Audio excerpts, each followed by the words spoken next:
Well, the day has finally come, and to be honest, I can't even believe we got here. Yes, Sonny Jims, the Half-Life remake, Black Mesa, is finally finished. Well, almost anyway.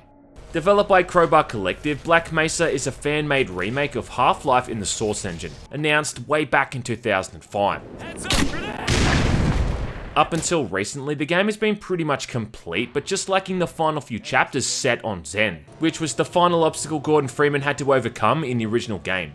So, in case you're not familiar with it, the original Half-Life wasn't all that much of a big deal. I mean, it was just this small game that came out in 1998 that about 6 people played. First-person shooter where you hopped into the HEV suit of a guy named Gordon Freeman.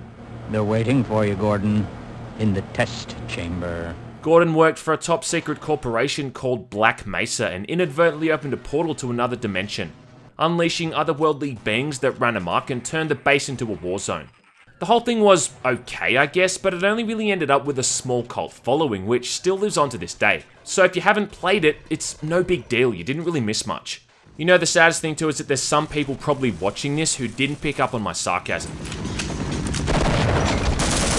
Anyway, point is, after fighting his way to the core of the Black Mesa base, Gordon then had to cross over to Zen to confront the alien leader on his own turf. And the quality of these last few levels is something that's been in contention for years, ever since the game's original release, and it's something we've been anxiously waiting to see how it gets carried across in this remake. Yeah, and before we go further, can we please just clear up the difference between a remake and a remaster before I hit someone in the face with a crowbar? A remake is taking something and rebuilding it entirely from scratch. A remaster is taking something that exists and only improving the sound and the visual quality. Black Mesa is a remake, not a remaster, and if you call it otherwise, well, you're dead to me. Ranting aside, also keep in mind that this is still in public beta, even though it's by and large finished. Which means you're going to see some stuff you're not supposed to see, like this, where I fell through the map for some reason. Warning. Vital signs critical. All in all though, it's playable from start to finish, and that's what matters. Personally, I never thought Zen was all that good, and when I'd replay Half-Life, every time I finished Lambda Core and got to these levels, I'd usually just stop playing. There's always been this really weird demographic of Half-Life fanboys who always act like Zen is some kind of misunderstood series of levels. And as if the people who don't like them just don't get it or something. Like you've got to have some kind of high IQ to understand what Valve was going for. The fact of the matter was that these levels just kind of sucked. It felt rushed, it had lots of sloppy platforming, a huge difficulty spike, and it just dragged the game on for another hour or so when it really should have just wrapped the whole thing up. Even people who worked for Valve Software, Gabe Newell included, allegedly said that they were unhappy with how it all came together. And it makes sense, you only need to play it for 30 seconds to see how sloppy it feels. You start off having to long jump from platform to platform across these scarcely detailed landings. And if you miss any of these jumps, you either fall to your death or suffer massive falling damage. Yeah, that's fun. It's the video game equivalent of that scene in the Mortal Kombat film when Johnny Cage gets sucked into Scorpion's realm. Welcome! So when it turned out that Crowbar Collective was spending all of this time working on what I thought was the worst part of the original game, well, I didn't really have all that much confidence. But somehow these guys managed to pull the whole thing off. And not only did they remake all of the original 4 chapters, but somehow they made them genuinely fun to play at times, along with including some stunning visuals to make it seem totally unique. So let's take a look at it and see how it all shaped up, shall we? Right, so as soon as you land in Zen, the first thing you're going to notice is the visuals, and I gotta say that this is the best this game has ever looked.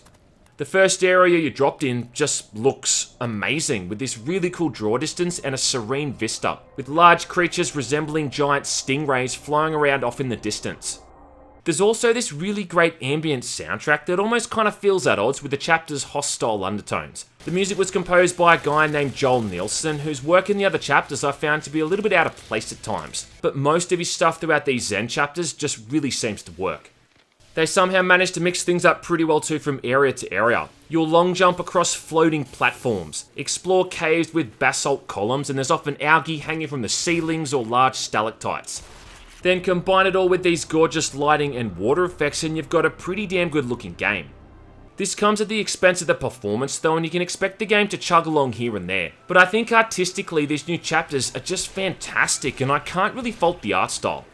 It's definitely different to the original levels, but I don't think that's an entirely bad thing, as most of those levels were pretty much unremarkable and somewhat generic. In what's a simple but effective change, the long jump module is now bound to tapping spacebar twice, which makes way more sense than pressing crouch and jump like in the original game. And you'll be putting this mechanic to good use, effortlessly leaping from platform to platform, but also during combat too, as it makes a pretty handy dodge move during boss fights. So right off the bat, there's very little to complain about, aside from it looking arguably more aquatic than it does alien at times. What I really like about most of these earlier stages is that it does a much better job at establishing that Black Mesa had really explored this place before Gordon's arrival. It's kind of something they only really touched on in the original, when you'd come across the odd human corpse here and there.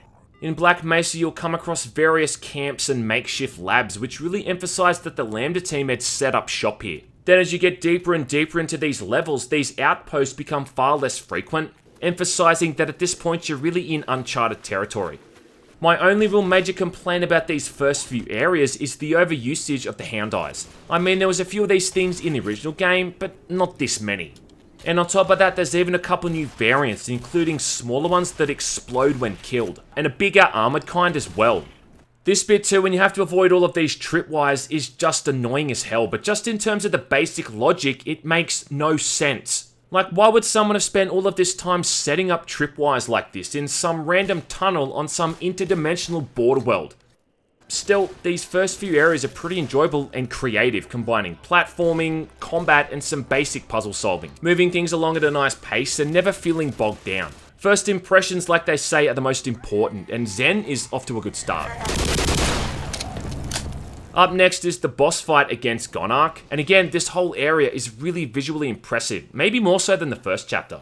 In fact, the first time I walked into this area, I just kinda stood there for a few moments and marveled at the whole thing.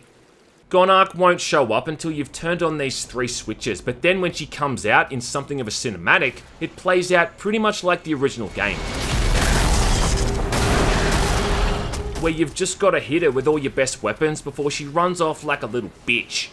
The thing is, you pretty much have to use the long jump to actively avoid the projectiles she fires. I managed to beat this first phase without dying on my first attempt, but I got hit pretty much every single time she spat something at me or ran into me. So this might be an issue on hard mode. Anyway, like before, after you deal out a bit of damage, she runs off and you pursue her. However, in the original game, finding her again was pretty quick. In fact, the whole fight was over in 10 or 15 minutes. But in Black Mesa, you're instead playing a bit of cat and mouse this time, pretty much just legging it so she doesn't squish you. I'd say this whole chapter goes for easily 30 to 45 minutes, and it's not until right up near the end where you finally take her on again. Then it plays out again pretty much the same way as before. You've got a bunch of little baby head crabs to contend with, which are little more than a nuisance. And you just blast her giant sack with everything you've got, marveling at how she always manages to hit you because of her gigantic hitboxes. This whole chapter was okay. All the stuff in between going one-on-one with the Gonarch was definitely the highlight, seeing as otherwise the confrontation just feels like the same one from 1998. Interloper is where it all starts to fall apart. It at least starts off pretty good though. Like the first half of this chapter, you get to see a bit of the Vortigaunt's culture as you move through some of their villages, rescuing these guys from alien grunts and the alien controllers, the latter who have the ability to turn the Vortigaunt's against you. Just when you think you couldn't hate these alien controllers anymore, they make them pull some bullshit like this. Visually, this whole chapter differentiates itself too, and you move through some more alien-looking landscapes, heading up river and then through some dank caverns. Yeah, dank. After that, it opens up a bit, and you're getting chased by a dozen or so gargantuas, and you've just got to haul ass. Long jumping over these bottomless chasms, I mean, it's pretty sweet. Compare this to the original where you outwitted that single gargantua. I mean, this whole sequence was a definite improvement, and actually had some sense of urgency and intensity.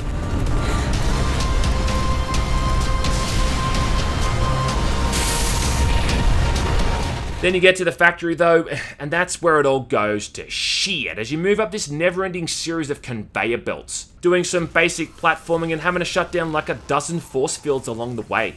Not to mention this boring series of repetitive puzzles involving plugging in all of these cables. It's just monotonous. And it was the area where I encountered most of the bugs too. Like, I didn't even know what the hell just happened here. Aside from that, it took me over 90 minutes to get through the chapter, but it may as well have been 90 hours because that's how it felt. The last part is even worse. It's got you moving up this excruciatingly slow elevator as alien controllers just keep spawning in and pelting you with projectiles from all angles. I'd say it's probably one of the worst things in all of the remake. I don't want to say that I hated it, because hate is such a strong word. Strong like your mum's hamstring muscles. But you really do start to see the lack of polish in this chapter, and these moments just feel kinda rushed. Some of the texture work in this chapter too is just really bad. Like, look at this one. Kinda reminded me of something from Gunman Chronicles. There's these crystals throughout this chapter that keep recharging your glue-on gun energy. A bit like how the gravity gun got overloaded in Half-Life 2, which I think was the level designer's way of compensating for throwing so much bullshit at the player.